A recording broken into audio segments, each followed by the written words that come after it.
Hello bookworms! Today I'm here with my March wrap-up. Before we start, I'm just gonna get something out of the way. I'm wearing one of the coolest shirts ever because there's a unicorn on it and I love unicorns and I love this shirt. But it is in fact a children's shirt. There's this brand that I really like called Wild Fox Couture, which some of you have actually asked where I've gotten certain shirts that I've worn that are that brand. So I usually tend to shop their website the most. They have really cute shirts for little girls and they're less expensive than the adult shirts and they fit. So anyway, that's where I got this one. But okay, I'll get back into reading stuff. I actually had a really great reading month in March yet again. So I'm like really starting 2016 with a lot of great momentum and I am gonna have no problem completing all of my goals. Like according to Goodreads, I'm 12 books ahead of schedule. So that's like amazing. I don't think I've ever been that far ahead. But anyway, I ended up reading a total of 14 books this month. I'm so happy. Okay, I'll tell you what I read now. The first book that I read is The Darkest Minds by Alexandra Bracken, which is the first book in the Darkest Minds trilogy. I have to say that I was disappointed in this one. I loved Passenger like so much. So since I read that, I knew that I really wanted to read everything that Alex has written. So this trilogy obviously is one of her biggest ones. So I picked up the first one. It took me a really long time to read. Like I just never really got into the story. I never felt like I cared very much about any of the characters. And I did feel like some of it was kind of predictable, but also I don't know if I can completely just blame the book because it is a dystopian novel. And I think that like lately, I don't know what it is, but I'm just really not that into dystopians. So it's probably a combination of my lack of interest and as well as the story. Again, the writing is really beautiful. I think Alex has really gorgeous prose, but I just really didn't feel anything for these characters. So I think if I decide to continue the series, it'll be a long time before I pick up the next one. I ended up giving The Darkest Minds 3 out of 5 stars. The next book that I read is really tiny. It was a little novella and it was called The Crown and the Arrow by Renee Ahdieh. It was basically just the beginning of The Wrath and the Dawn, but it was told from Khalid's perspective instead of Shazi's perspective. So it was really fun to just have that insight and see what he was thinking in those moments when they first met and just their first interaction. Like I thought it was so adorable, but it was just not enough. Like I just wanted more. And I even put novella in quotation marks because it was like 9 pages, I think. It was between 9 and 15 pages. So it was really, really, really short. It was actually free. So if you're interested in reading it, you can go and download it from Amazon for free, which is pretty cool. If I had to rate it, I would rate it 5 out of 5 stars because I really love The Wrath and the Dawn. I really loved seeing Khalid's perspective. I just wish that it would have been a little bit longer. The next book that I read, I will put up here, but it was an arc of a book that is coming out next month called A Fierce and Subtle Poison. It's Samantha Mabry's debut novel, and it is a magical realism novel about a boy in Puerto Rico who comes into contact with a green girl who is kind of a legend, and there are a lot of girls that seem to go missing in this like town that they're in. So the boy is trying to solve the mystery of these missing girls, and it seems like there's a connection between the green girl and the missing girls. So they go out to try to figure out what it is that's going on. It's hard to give a synopsis of this because I don't want to spoil anything, but I thought that it was really cute. I liked the writing. It was definitely had like a sense of whimsy to it, and Puerto Rico is a really pretty setting to read a book in. But again, with this book too, I didn't really feel much of a connection to any of the characters, and I didn't really like the main character, which wouldn't necessarily mean that I don't like a book. I've had books where I don't like the main character and I do like the book, but I just struggled with this one a little bit. But I still think that it is a very good story, and I think that it is worth picking up, and I ended up giving this one 3 out of 5 stars.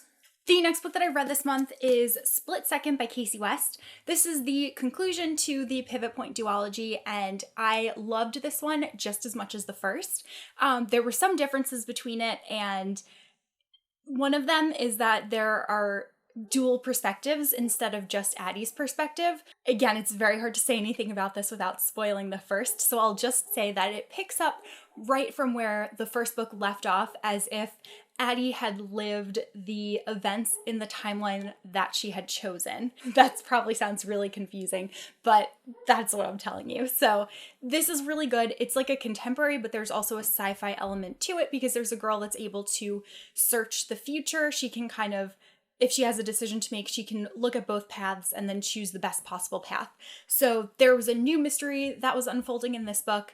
It was so good. I'm still in love with all of these characters. Like, I wish that there was another book just so I could find out more about them. And I also completely took a huge liking to another character that we didn't get as much of in the first book as I would have liked to have seen.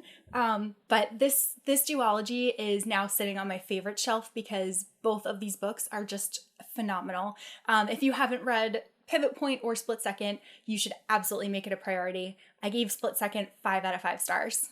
Next, I read The Skylighter by Becky Wallace. This is the conclusion to the Keeper's Chronicles duology, the first book being The Story Spinner. One thing that I will say about this is that everybody who has read this, that I've read like other reviews, they've said that it's been a little bit confusing if they haven't reread the first book to remember what it was that was going on in the second one. Luckily, I didn't run into that problem because I read the first one last month, I believe. So I read them very close together and I had no problem remembering which character was which and which storylines were happening. I don't want to say too much because I don't want to spoil the first book. I keep saying that, but I seem to have read like a lot of next books in series, which is great because I'm getting things done. This second book was much more about magic than the first book. So it is very different from The Story Spinner, even though it does continue that same story. There is a total twist to it. I ended up really, really liking Raffi's brother Dom in this book. He is a new character that was introduced in the first book, but in this book now he has his own perspective. So that was really cool. Same as the first book, this has about 5 or 6 multiple perspectives. So it's constantly jumping to different people and the story is being told like there can be 2 people that are in the same scene having a conversation and stuff, and then the chapter will end and it will immediately jump to the other person. Then you're seeing it from their point of view, which is really cool because you get all of these different viewpoints on the same situation. But anyway, I really liked this book. I thought that it was a really good conclusion to the duology, and I would definitely recommend reading this because I would say it's a very original fantasy series. It's unlike anything that I've ever read, and it was really cool, really well done. And I ended up giving The Skylighter 4 out of 5 stars. The next book that I read is another ARC that I read digitally, so I'll put a cover over here, but it was called With Malice by Eileen Cook. It's a new like thriller YA book, and it was really, really good.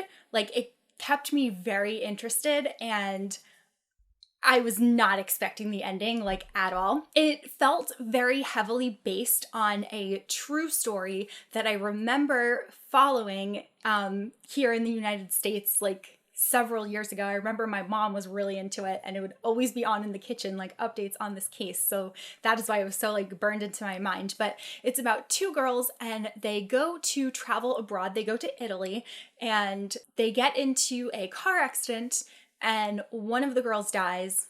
The other girl is seriously injured and she ends up in the hospital, and she wakes up in a hospital in the United States not having any recollection of anything from the past like month or 2, I think it is. Like, she just doesn't remember a thing. But she's also kind of implicated as being responsible for this accident, and it's her best friend that died, so there's no way that she could have been the one to do this, and it was a car accident.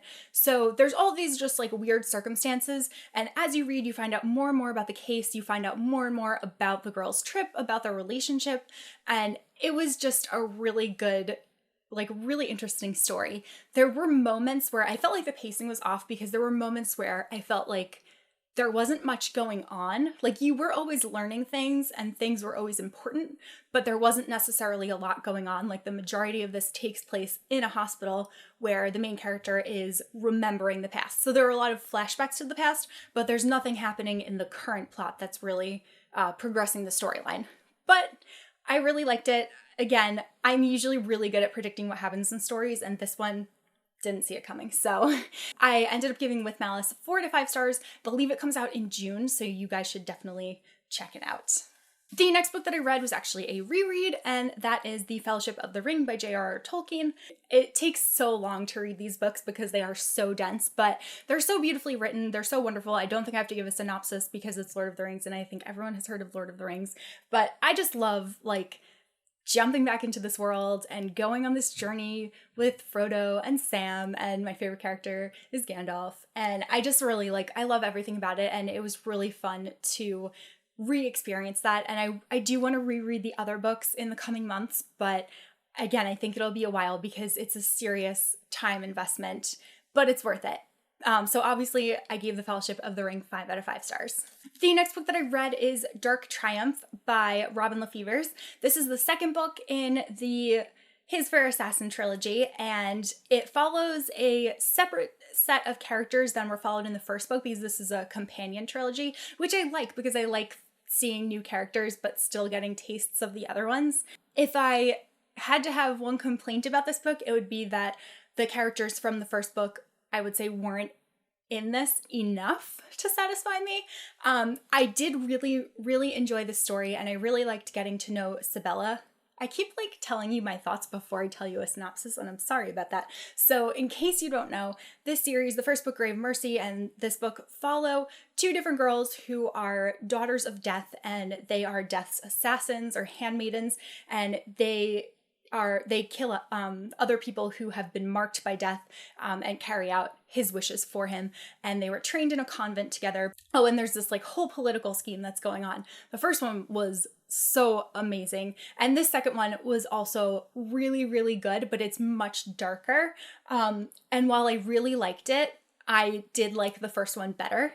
I can't really say too much about the political aspects of this because I don't want to ruin the events of the first book, but there was a lot that happened and it was done very well, and I'm really looking forward to getting to the third book very soon. So I gave Dark Triumph 4 out of 5 stars.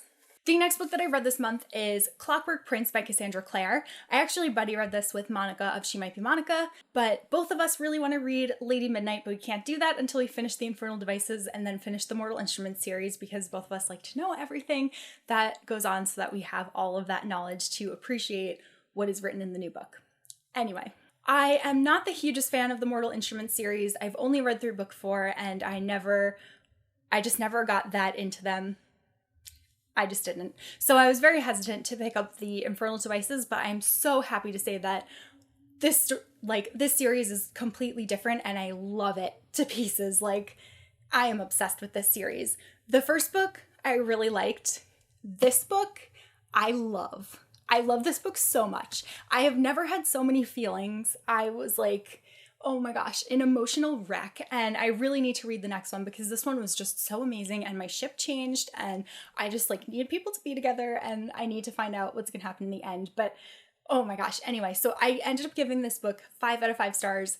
Read the Infernal Devices trilogy if you haven't read it and you didn't love the Mortal Instruments, because this is a totally different ballgame, and it's just so worth it. And I'm so glad that I listened to Cassie and read this anyway. Then I read Tiny Pretty Things by Sonia Charpota and Danielle Clayton. This book came very highly recommended by Tiffany from About to Read, and I'm so glad that I picked this one up too because I loved it.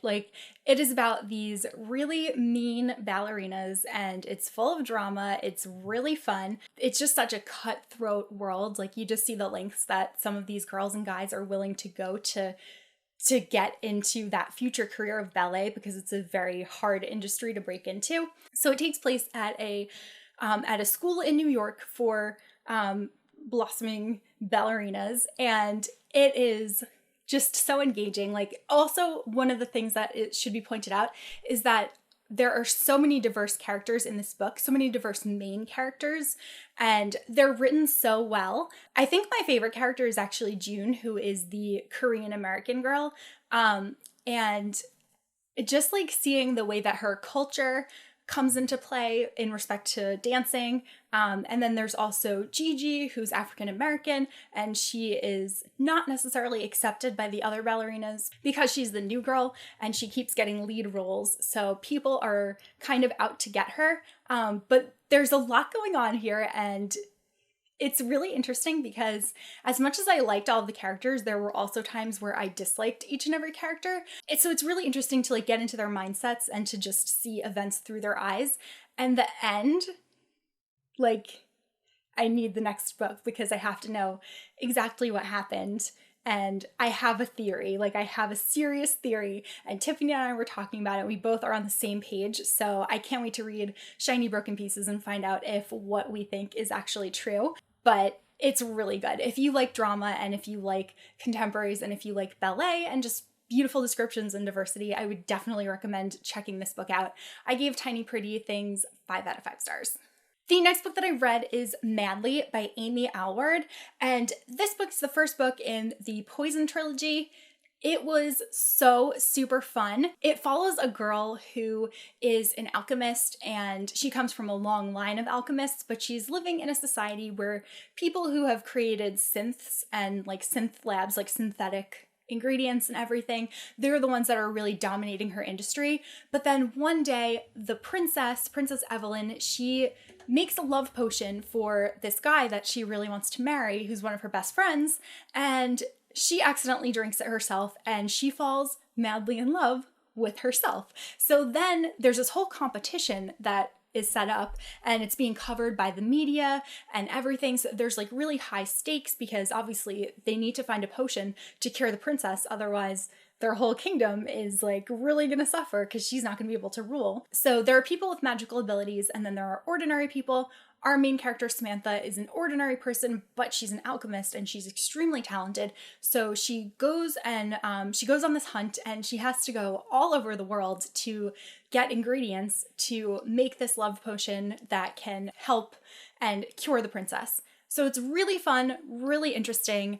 It's definitely more of a light fantasy novel. It's not serious high fantasy. It's just quick and fun. The writing is a bit simplistic, but it's still really entertaining. You can read this in a day because it's just so much fun. And I ended up giving Madly 4 out of 5 stars. Next, I read this adorable little manga called Komomo Confiserie.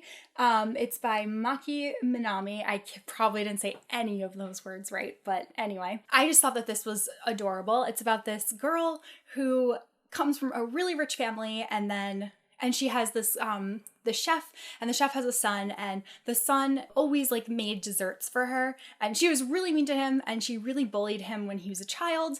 And then there's a twist of fate and her family loses all of their money, and he the boy who was the son becomes a world famous chef, and he comes back to Japan and then he ends up hiring this girl to work for him because he wants to bully her back. That's a little bit of a weird premise, but the reason that he wants to do that is because he's actually in love with her, and obviously there's character development, and by being employed and keeping a job, she is learning life skills and her character is developing and becoming less insufferable, and it's just really cute, and I really, really, really, really, really love the art in it. That is really why I'm going to continue, is just the art is so cute. It reminds me of the art from Nana and the Paradise Kiss series, which I love. So I would say the story is not the best, but I like bakeries, so I liked seeing all of the food and reading about all the food, and like I said, it's just super adorable, and I ended up giving this 3 out of 5 stars. The next book that I read is Catching Jordan by Miranda Keenly, I think. Now that it's spring, I'm really in the mood for contemporary books. That just tends to happen to me, but I read this book. It's the first book in the 100 Oaks series. There are something 8 books now, or 7 books, and the 8th one's coming out soon. And they all follow a different set of characters, but all of them come from the 100 Oaks High School. So it's all set in the same place in Tennessee. The first one, this one was a little bit challenging for me to get into initially because it follows our main character. Her name is Jordan, and she is the only female football player, which is really cool and interesting. I just am not at all interested in football, so I didn't care. Like, it took me a while to care, but by the time I got about halfway through the book, I ended up really taking a liking to Jordan, which I wasn't expecting to. I thought that the story was really cute, and I was really skeptical in the beginning, and I'm just so glad that I stuck with it because my mind was completely changed by the ending. It's just a cute contemporary love story.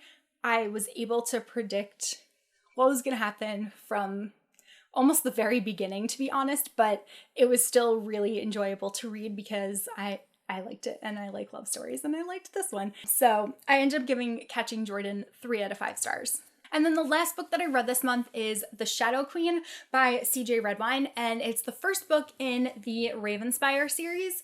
It's a new series that is all going to be companion books that are fairy tale retellings. The first book is a retelling of Snow White, but I really, really love the direction that she took this story into because Snow White was so much more than just this beautiful, fair girl. She is really a warrior, and she has magic, which was an element that I really enjoyed. And it's obviously about her hiding out from the queen who has stolen her kingdom, but plotting to take it back. And then she crosses paths with the king of Elder, and he is a dragon person. So he has 2 hearts. He has a human heart and a dragon heart, and he can transform between being human or being a dragon, whatever he wants. But the queen makes a deal with him that she will save the people in his kingdom from these ogres who are attacking, but only if he kills Snow White. But in this book, her name's Lorelai. He makes the agreement against his better judgment, but he obviously is concerned about his people, so he feels like it's his only option, and he does it, and the queen puts this collar around him, and then he has to go out and he has to try to hunt Lorelai, and that's where the story like really, really takes off. I think the writing in this was so beautiful, and it feels so much like a fairy tale. Like, C.J. Redwine just really like was spot on with all the imagery and everything. Like, I felt like I was in a fairy tale while I was reading this, and it was so great. I've heard Alexa has said from Alexa Loves Books that this is kind of like a fantasy version of the Lunar Chronicles, and I would completely agree with that.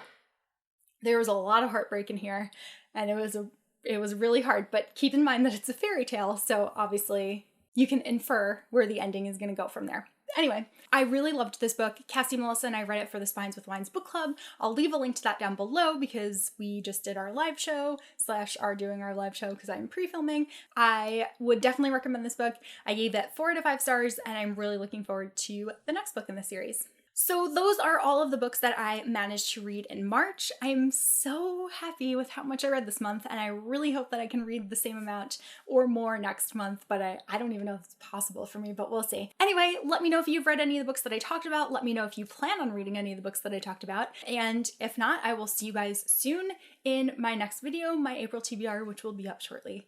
Bye!